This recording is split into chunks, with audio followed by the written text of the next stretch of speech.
कुछ तो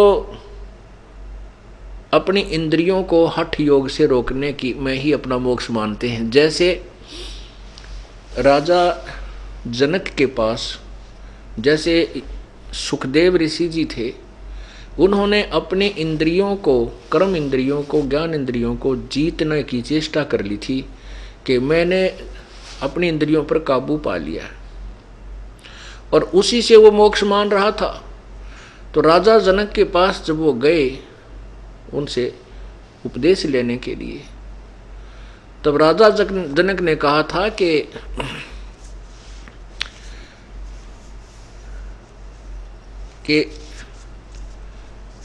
जनक के पुता ना, उसके व्यास के पुत्र, आपने इन इंद्रियों को रोक तो लिया, लेकिन अस्थायी तौर से, ये ना तो किसी की रुकी आज तक। कहते हैं ऐसा योग कमाया पूता, क्या हुआ जो इंद्री धूता।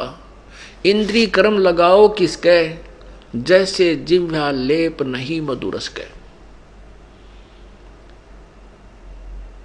और फिर परमात्मा ने, कबीर परमेश्वर ने बताया है, कहते हैं शब्द सप्रस रूप रसगंध, ये 5 प्रकार के विकार होते हैं जिनसे ये प्राणी, जिनके कारण ये प्राणी अपने जीवन को बर्बाद कर देता है। शब्द का अर्थ होता है जैसे कानों का रस लेना, मीठी मीठी आवाज़, जैसे गाने बजाने, इन पर आदमी इतना प्रभावित हो जाता है, बस की बात नहीं रहती। तो कहते हैं कुरंग, एक मृग को कुरंग कहते हैं, उसमें विषय का विकार, उसके अंदर कान के से शब्द सुनने के विकार होता है। वो इतना विवश होता है कि शिकारी लोग उनको पकड़ने के लिए एक ऐसी धुन तैयार करते हैं, सारंगीत है, वो इतना प्रभावित हो जाता उन कानों के शब्द के कारण कि उस शिकारी के सामने आकर के ऐसे गर्दन रखकर आनंद लेने लग जाता है, और वो उसकी टीटवी पकड़ लेता है धर के सरंगी ने और बांध देता है उसको रस्से से, और फिर उसका मांस न्यारा बेचे, चाम न्यारा बेचे। और सप्रस जो है, उसने, कुरंग ने अपने एक विकार के कारण, एक इंद्री के कारण, कान इंद्री के कारण अपना जीवन बर्बाद कर दिया, न्यौछावर कर दिया, खत्म कर दिया। और फिर सप्रस, ये संतान उत्पत्ति की जो प्रेरणा है, इसको सप्रस कहते हैं।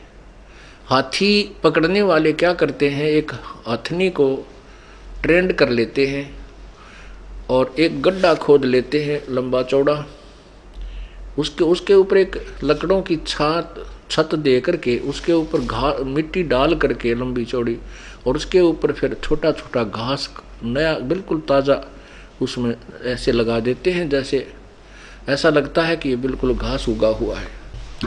उस हथनी को भेज देते हैं उन हाथियों के झुंड में, वो ट्रेंड होती है और वो जाकर के उन हाथियों को सप्रस करती है, उनको प्रेरणा करती है, उनके अंदर रजोगुण उत्पन्न कर देती है, और फिर वो उसके साथ भागने की चेष्टा कर, जब वो कोशिश करते हैं तो वह भाग लेती है।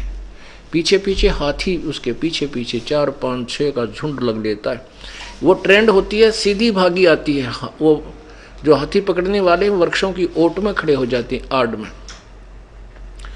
वो हथनी एक बार तो सीधी भागी आती है, हाथी उसके पीछे पीछे भाग रहे होते हैं, वो एकदम साइड काट के और फिर ऐसे ऐसे घूमकर न्यू भाग लेती है, ऐसे फिर सीधी भाग लेती है। हाथी फिर सीधे ही भागे आ जाते हैं, वो अंधे हो जाते हैं, नहीं देखते आगे क्या है, नहीं तो हाथी सूंघ सूंघ के कदम रखता है, तो एकदम वो उन गड्ढे में आकर गिर जाते हैं जो वो लकड़ी से छत दे रखी थी, और वहाँ रो चंगाड़ मारा, बुरा हाल करें। फिर उसके अंदर उसको हाथी पकड़ने वाले फिर ऊपर से उनका भाले ठोक के खूब उनको नचा के कुदा के भूखे रख के, जो वो कति ऐसे हो जाते हैं तब उनको पकड़ के बाहर और नगर नगर गांव गांव में उनकी दुर्गति करते हैं, उनसे फिर भीख मांगते हैं उनके ऊपर बैठ के।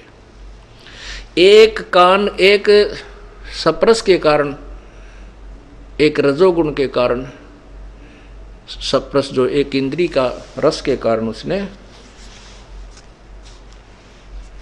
प्रजनन इंद्री के कारण के रस उसके कारण उसने अपना जीवन खो दिया। रूप, ये जो पतंग होते हैं, छोटे छोटे जो पतंगे, छोटे छोटे जीव होते हैं, ये दीपक के ऊपर या हाइलोजन जल रही है उसके ऊपर ऐसे भाग कर चिपक जाते हैं। उनके बस की बात नहीं, वो रूप के ऊपर आसक्त होते हैं और उससे वो जल करके नष्ट हो जाते हैं।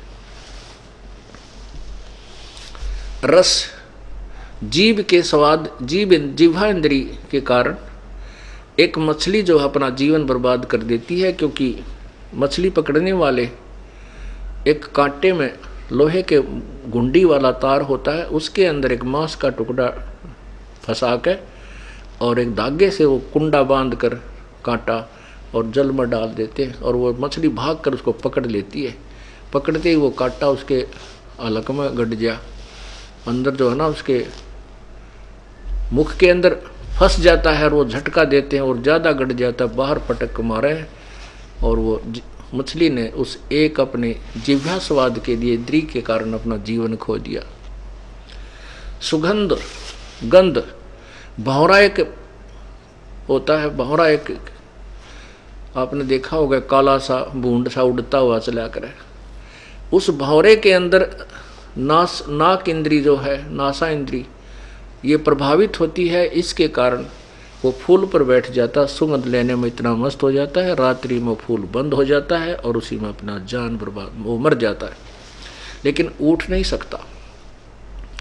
तो यहाँ परमात्मा ये बताना चाहते हैं, कुछ तो दूसरे योगीजन संपूर्ण इंद्रियों की क्रियाओं को, प्राणों की समस्त क्रियाओं को ज्ञान से प्रकाशित आत्म संयम रूप अग्नि में हवन किया करते हैं।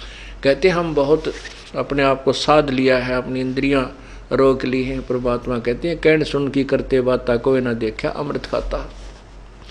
कहते हैं परमात्मा कहते हैं कि कुरंग, मतंग, कुरंग, मतंग, सरंग और भरंगा, इंद्री एक ठग्यो तिस अंगा। होय होय। कुरंग, मतंग, पतंग, भरंग और सरंगा, इंद्री एक ठग्यो तिस अंगा, और तुम मेरे संग पांचों प्रकाशा, ये योग युगत की झूठी आशा। एक एक प्राणी, उन प्राणियों में एक एक इंद्री प्रभावित थी, जिसके कारण अपना जीवन खो दिया। तुम्हारे साथ तो पांचों विकार आपके अंदर, मनुष्य जीवन के अंदर काल ने ये पांचों फिट कर दिए, और किसी न किसी कारण तो तेरे जाल में रहेगा ही रहेगा। तो यहाँ परमात्मा कहते हैं, तुम मेरे संग ये पांचों प्रभावित हैं, तो योग युगत की झूठी आशा। तो यहाँ ये बताना चाहते हैं कि कोई तो ऐसी साधना को उत्तम मोक्षदायक मान जानता है, कोई इसको मोक्षदायक जानता है, उसको मोक्षदायक जानकर ही करता रहता है। कहते हैं आगे बताएंगे कि वो तो इनके विषय में और विस्तृत ज्ञान तत्वदर्शी संत, वो परमात्मा ने आकर ही अपने मुखारविंद से बताया हुआ होता है, वो तत्व ज्ञान।